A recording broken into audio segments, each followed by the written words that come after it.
ফুটপাতে শুয়ে থাকা মানুষ, শিশু আর বৃদ্ধরা এই ঠান্ডার সাথে প্রতিদিন যুদ্ধ করে বাঁচে।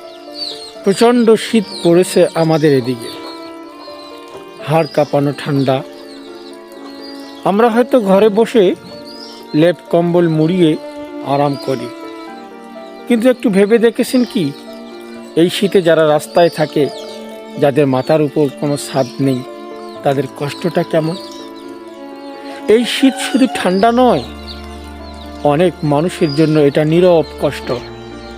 ফুটপাতে শুয়ে থাকা মানুষ, শিশু আর বৃদ্ধরা এই ঠান্ডার সাথে প্রতিদিন যুদ্ধ করে বাঁচে। আমরা বলি শীত খুব পড়েছে, কিন্তু তাদের কাছে শীত মানে ক্ষুধা, অসহায়ত্ব আর নির্ঘুম রাত। এই সময়টাই আমাদের মানুষ হওয়া সময়। একটা পুরনো কম্বল, একটা গরম কাপড়, একটু সহানুভূতি কারো পুরো রাতটা বদলে দিতে পারে। মনে রাখবেন, মানুষের জন্য করা ছোট্ট কাজও আল্লাহর কাছে বড় ইবাদত।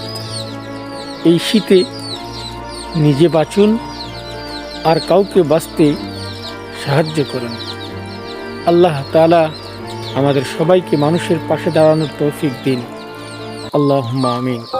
ভিডিওটাতে একটা লাইক, কমেন্ট, শেয়ার দিয়ে ছড়িয়ে দিবেন বলে আশাবাদী।